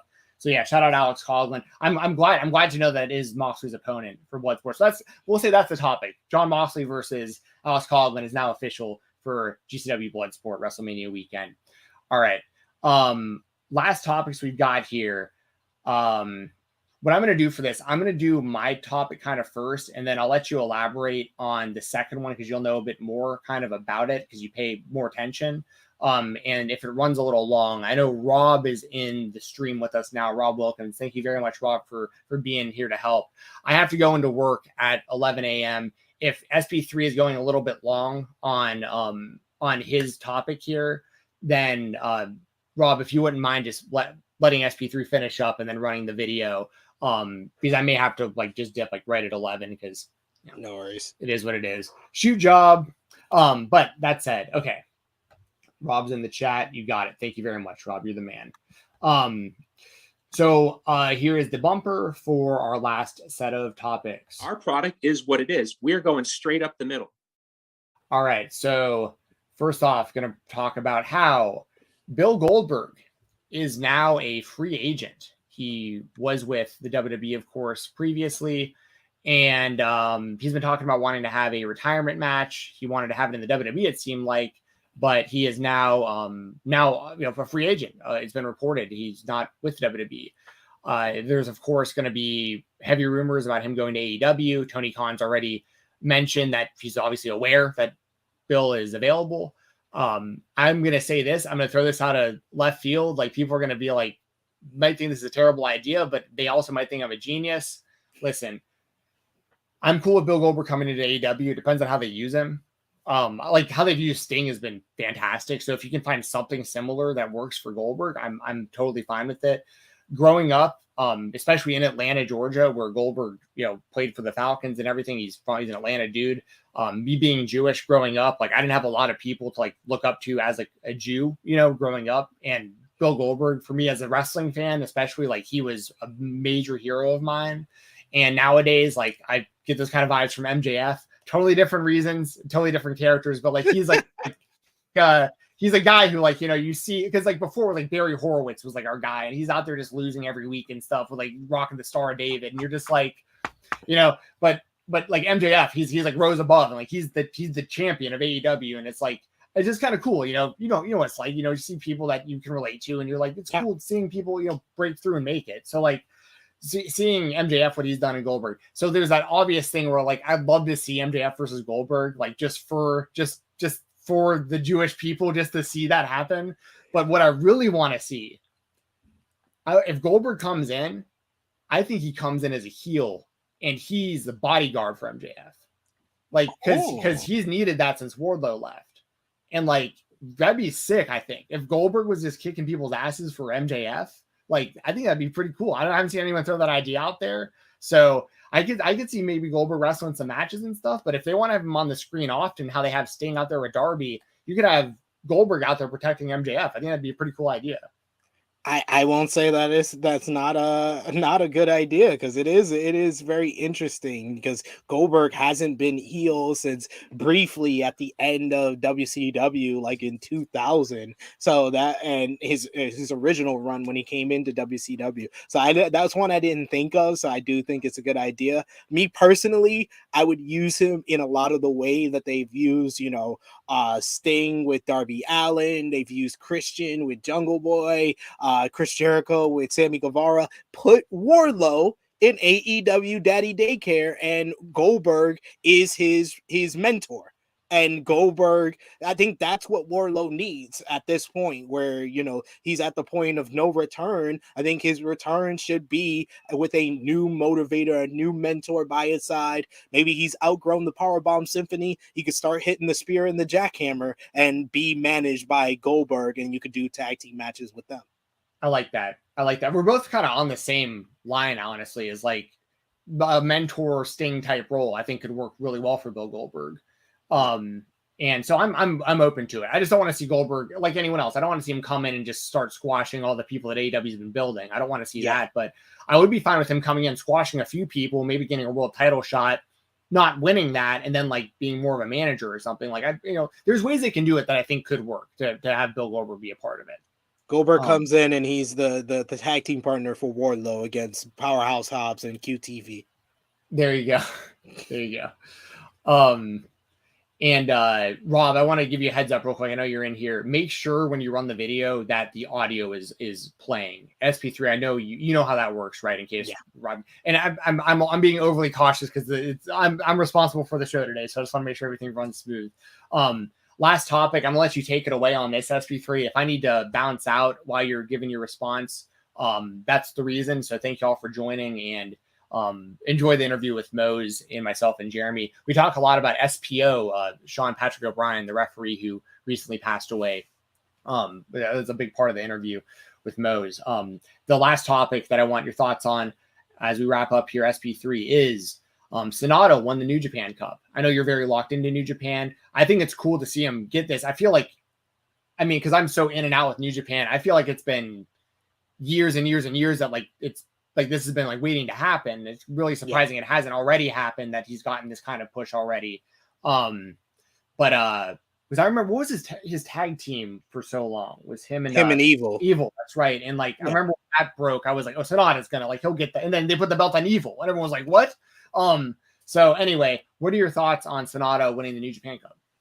I'm very happy about it. It wasn't my pick to start off. I actually had SANADA getting dropped in the first round, but I love the story arc that they told with his match with Taichi in the first round, kind of getting him out of his funk, because he's been in this losing streak, in this slump in New Japan. He lost to his former tag team partner Soya at Wrestle Kingdom Part 2 in January, and he was coming in all depressed, and Taichi just couldn't just beat him in the first round. He wanted a real fight. That's been part of Taichi's character since he's become the leader of Just Four Guys, that he's wanted a fight every single time out, and he wanted that out of SANADA. And for the longest time, he said SANADA did not fit in with LIJ, Los Ingobernables de Japón, and he proved that when he beat him with a new finisher, and then for him to beat Tetsuya Naito, and then the way he left LIJ, where he was just like, I didn't get what I was wanted out the LIJ, I'm joining Just Four Guys, we're going to be Just Five Guys, get them a burger deal. And then the next matchup, he comes out with the haircut,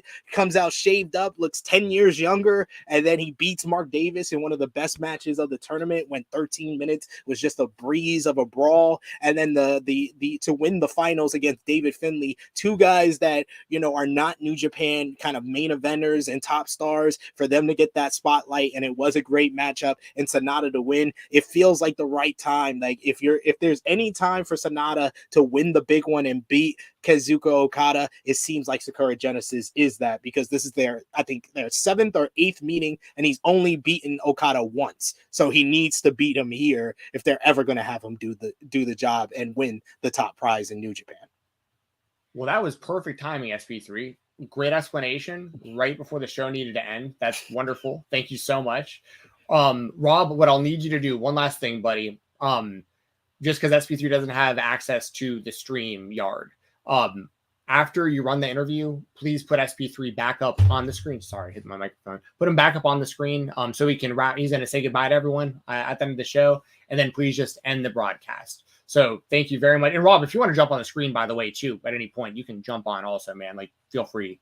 I'm going to pull Rob, if you can go and pull the video up for me right now. I'll pull me and SP3 off the screen once that's up, and I'll make sure that the audio is working. And enjoy the interview, y'all. As long as everything runs okay, it should be me, Jeremy, and Jon Moxley here. Just waiting on that to pull up here.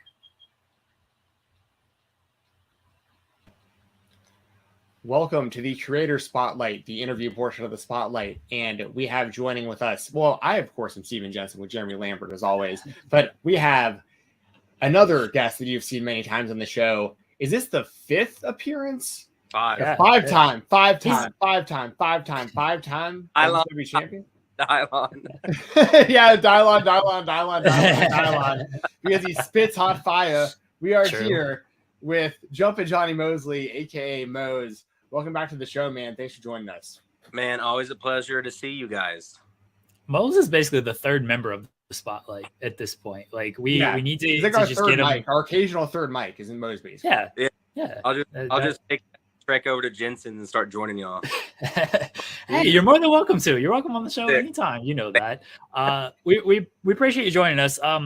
Unfortunately, it's kind of sad time to join us this week. The referee Sean O'Brien passed away, and you know him very well, and the wrestling community, the independent wrestling community, has come together over the last week to share tributes and everything. And I know you're actually there now for his viewing and his funeral, but just overall thoughts on Sean and just remembering Sean. Yeah, very tough day, very tough.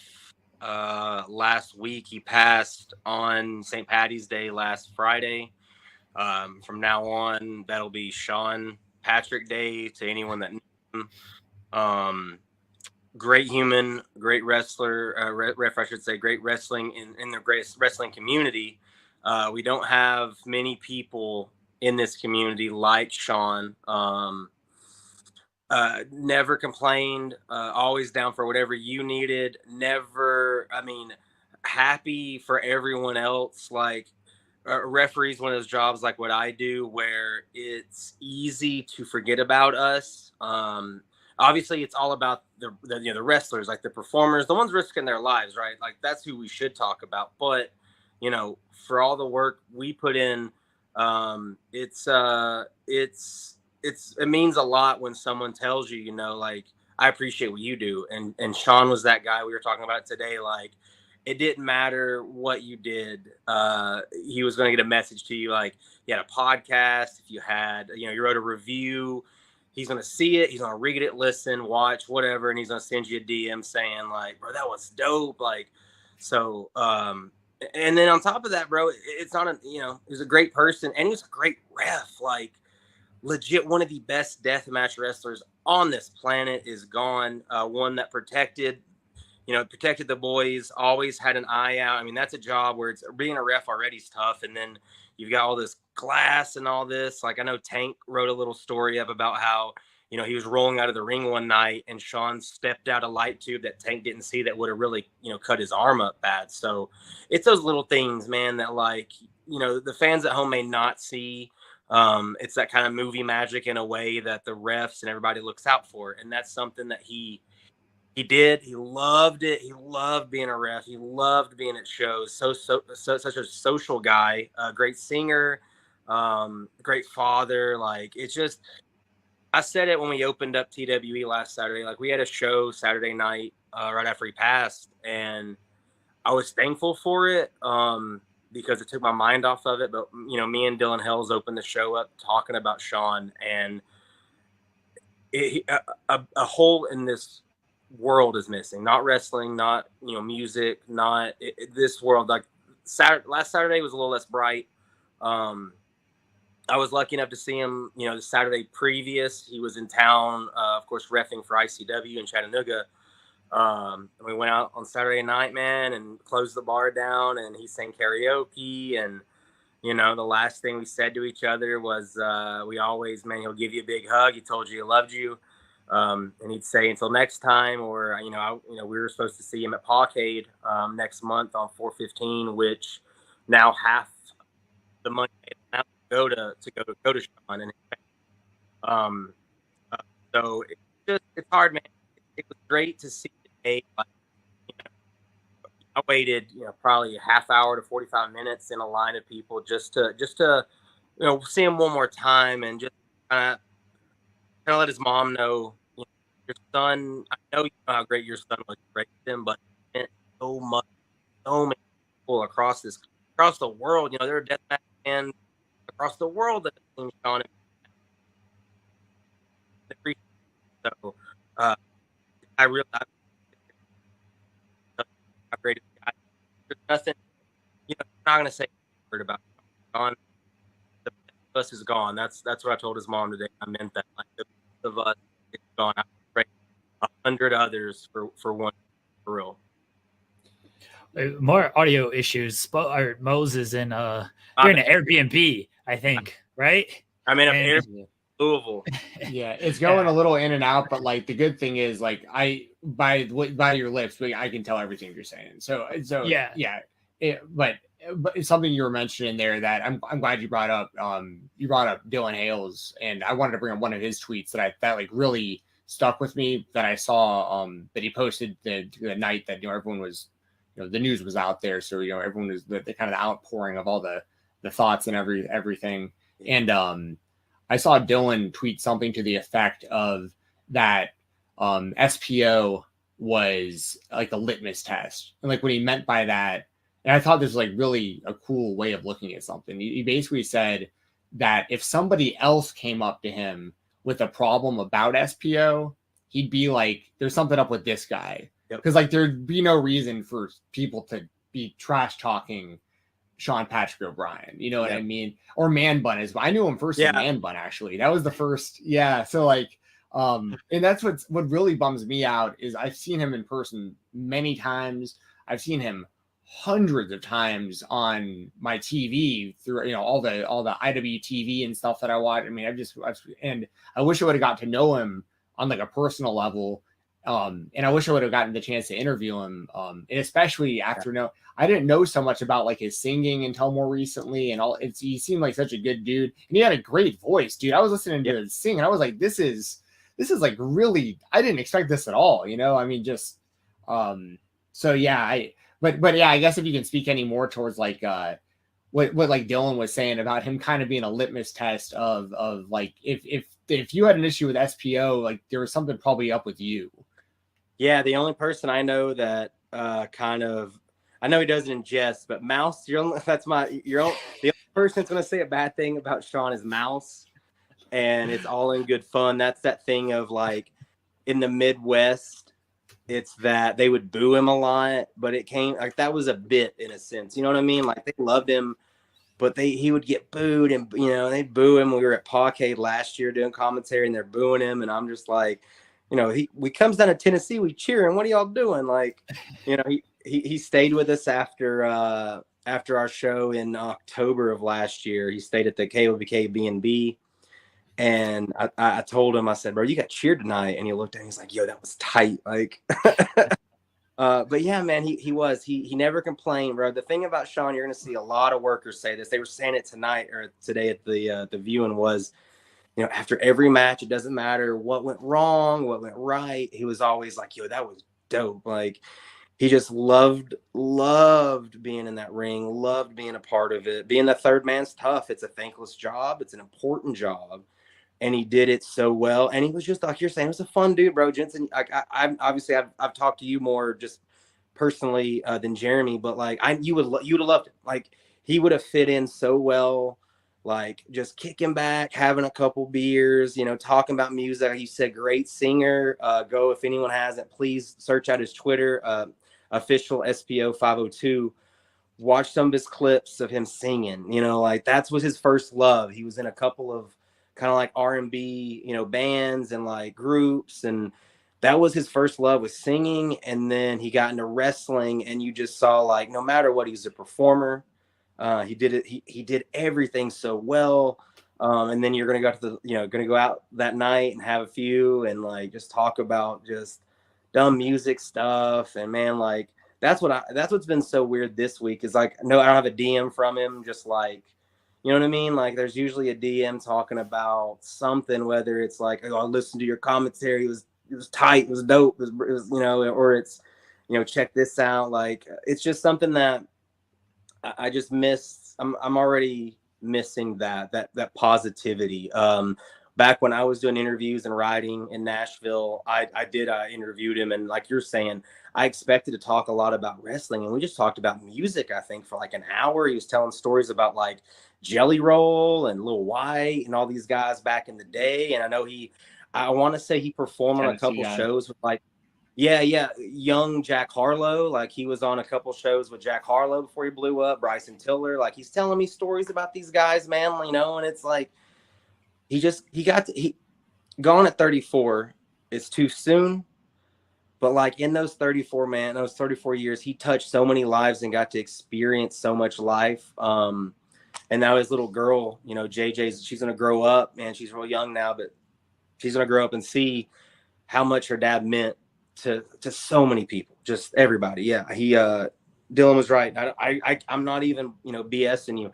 I cannot think of one time anyone ever was like, you know, this or that about Sean. And in this business, that happens every night. Someone's mad at someone. Yeah, right. Never Sean. Never.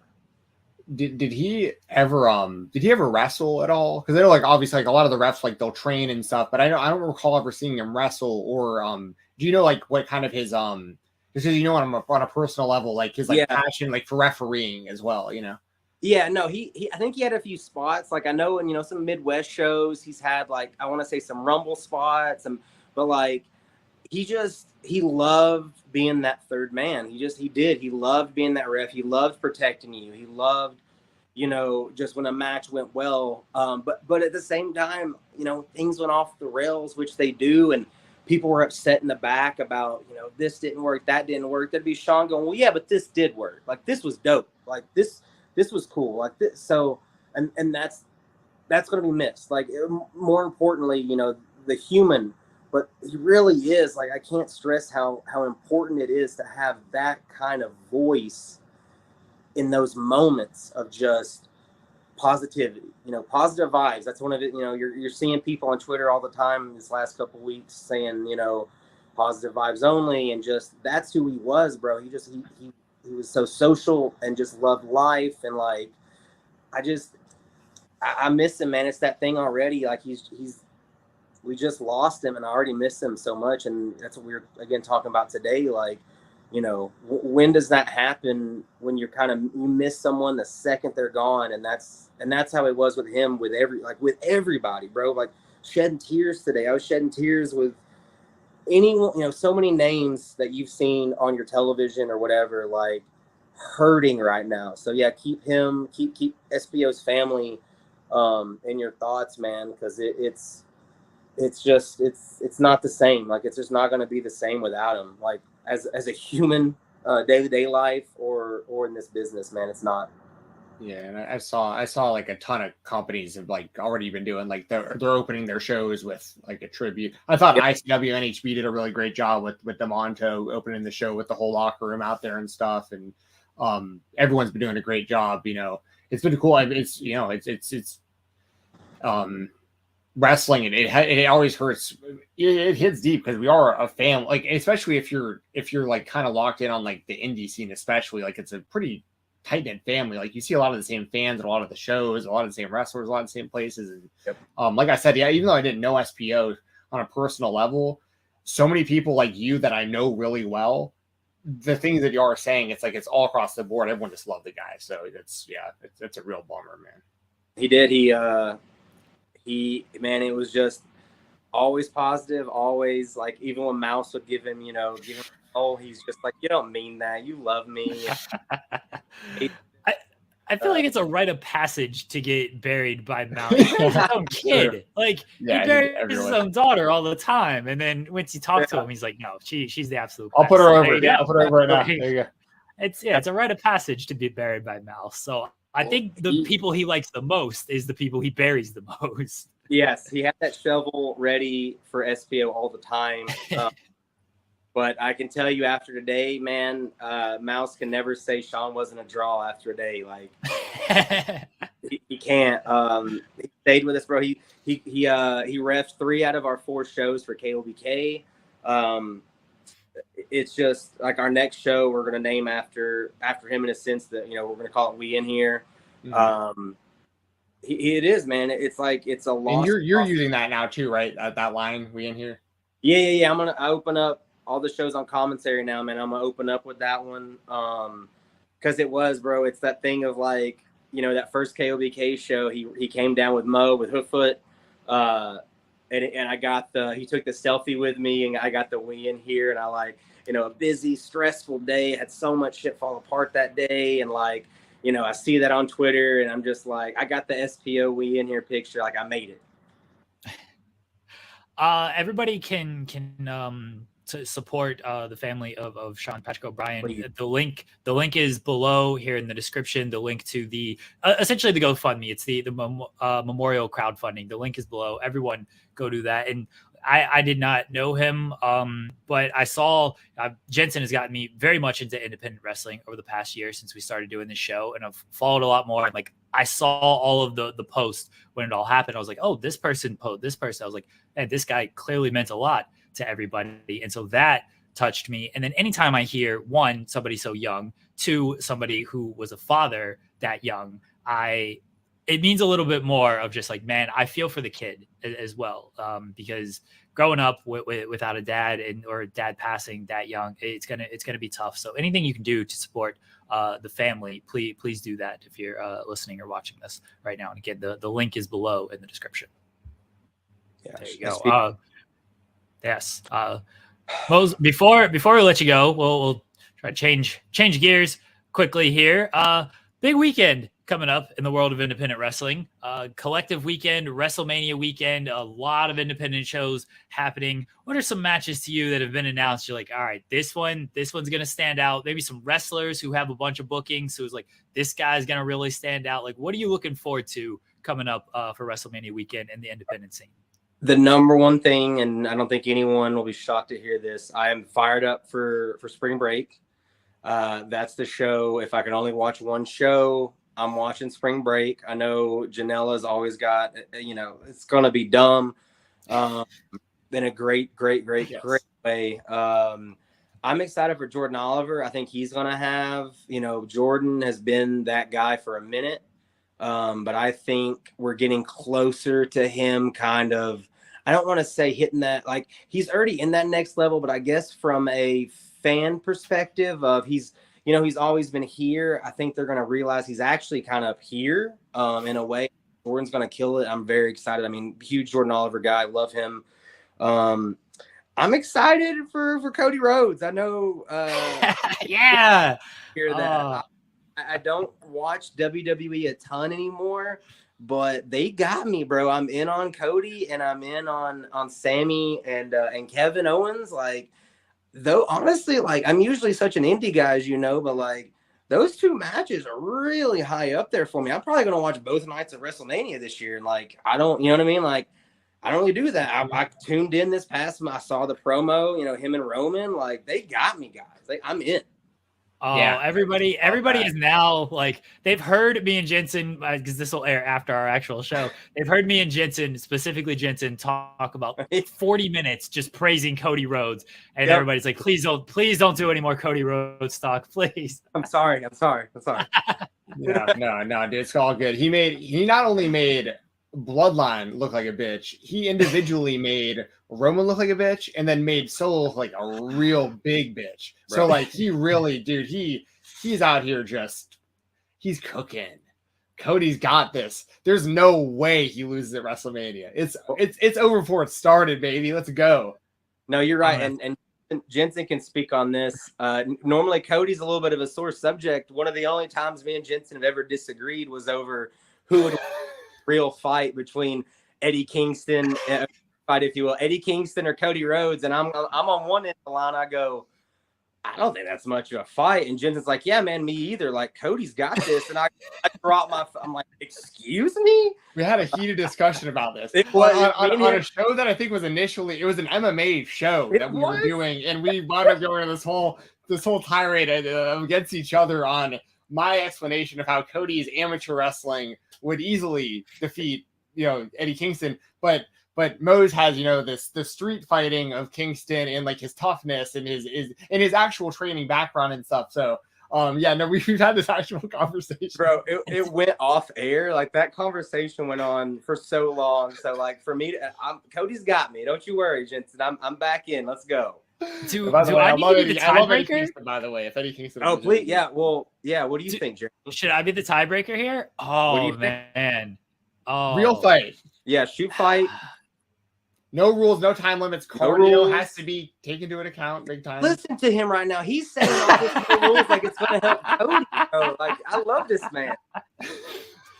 I could just troll everybody and say Cody, specifically my wife. I think street fight, you got to go with the guy who's been there in the street fight, and that's Eddie Kingston. All I'm saying.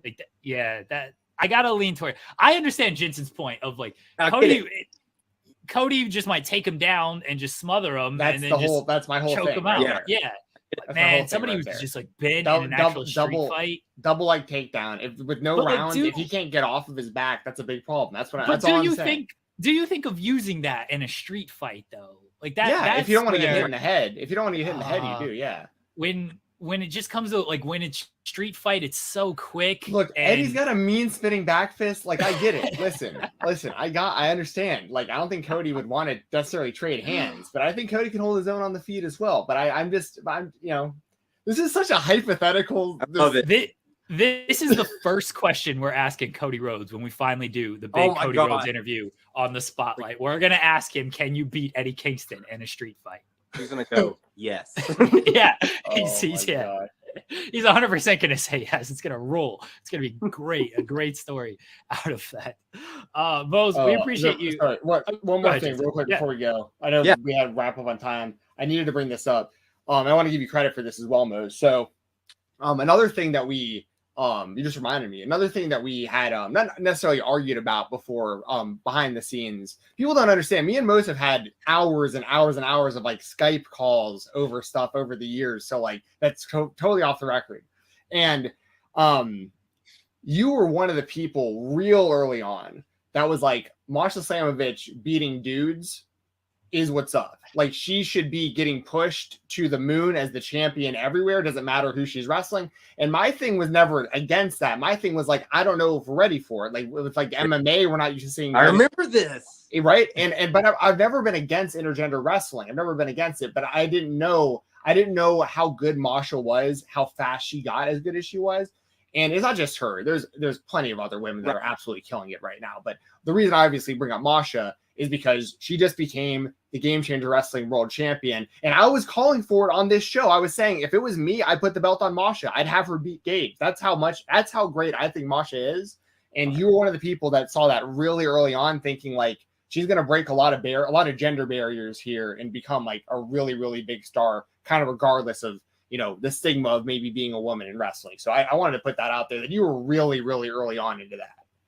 Yeah, it's just she's a star. Also a great person. Been thankful to hang out with her because of obviously, or I would say she's the better half. Her lesser half in MLW television superstar Akira. Shout out Akira. Yeah. But yeah, no, I do, man.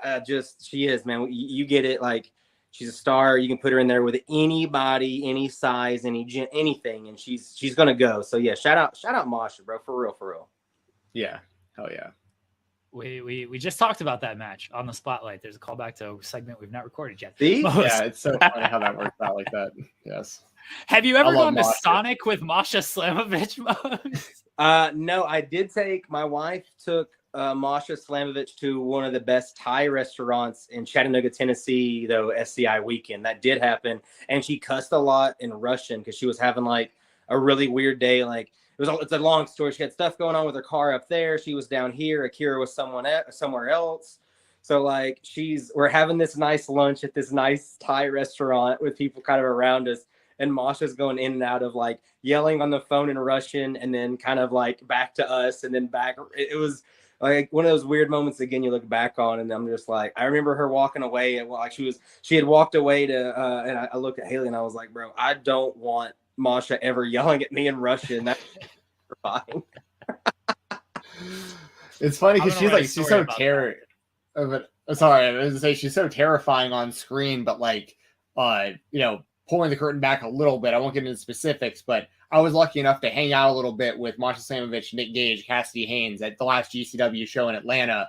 And she just super cool. It was like after I met her in person, I was even more like, push her, like make her the person. Like I love that GCW's went all the way with her. I think it's awesome. Yeah, super smart. What did I say? Well, you guys asked me that maybe the last time or maybe 2 times ago. You said who's going to be the one to maybe take that strap off Gage, and I said it was Jordan. But I could not agree more. When she won that night, which I believe that might have been the night that Sean passed. I believe it was 17th. Yeah. So we needed that. Like, honestly, like we were heartbroken and gutted, and we still are. But like seeing a good person, great wrestler, have that moment in Masha, like it was needed. Like in a weird way, the universe, helped us out right there. Shout out Masha one more time. Love you. Mose, we appreciate you joining us. Let everybody know where they can follow you at and support you at. Please follow me at Mose KOBK on Twitter. I also have Instagram, but I just post my movies I watch on there, so they don't have to worry about that. Mose KOBK. And like I said, please, anyone that didn't, loved, whatever about Sean, go to his Twitter at official SPO 502. Share some things, watch, just appreciate, the guy we had, the person we had in Sean Patrick O'Brien. Love you, bro, forever. Mose, thank you again for joining us again, guys. You can support Mose. The links are below. You can also support Sean, support his family. The link to donate is below. We'll have Sean's Twitter below as well if anybody wants to go there and check out the singing videos and all that fun stuff. Share some memories of Sean if you knew him as well. Mose, thank you again for joining us. I'm sure we'll talk to you like next month. Something you'll be back. Yeah. Oh, no, yeah, I'll see you in Atlanta on 4/21. So hell yeah, in about a month. The official third member of the Spotlight, Mose. We appreciate it. Guys, we'll be right back here on. And we are back. It's me, your Trio Phenom SP3 to close things off. Great interview with Mose, the third man of the Spotlight, and now you got the sixth man of the Spotlight closing things off. Want to thank Jeremy and Steven Jensen for allowing me to be on the show, taking Jeremy's place today. Shouts out to Jeremy, love and prayers, support to his family. Jensen, hope he's having a good day at work. If you like me and Jensen talking about things, go over and check out our podcast next Friday at around the same time, 9:30 a.m. Eastern time, over on Fightful Overbook, Degrassi Dudes, where we're going to be talking about Degrassi season 14. If you like anything that I've said on the show, go over and subscribe to True Heel Heat Wrestling. That is TRUHEELHEAT Wrestling, my YouTube channel, where we got content coming up in about 30 minutes. I got premiering my interview with Impact Wrestling's own X Division champion, Trey Miguel. So go over and check that out, dropping at 12 p.m. Eastern time over on the True Hill Heat YouTube channel. And also check out my podcast, my weekly flagship podcast, the True Hill Heat podcast, with myself, Miss Chrissy Love, and Top Guy JJ tomorrow at 11:05 a.m. Eastern time. True Hill Heat, the flagship podcast. We're going to talk about the week in wrestling, WWE, AEW, Impact Wrestling, GCW, ROH. We'll talk about tonight's Impact Sacrifice show, ROH TV. We'll even talk about Tokyo Joshi Pro had a big show, Grand Princess 2023. I'm trying to see if we have Vala B super chat so I could read it off before we sign off here.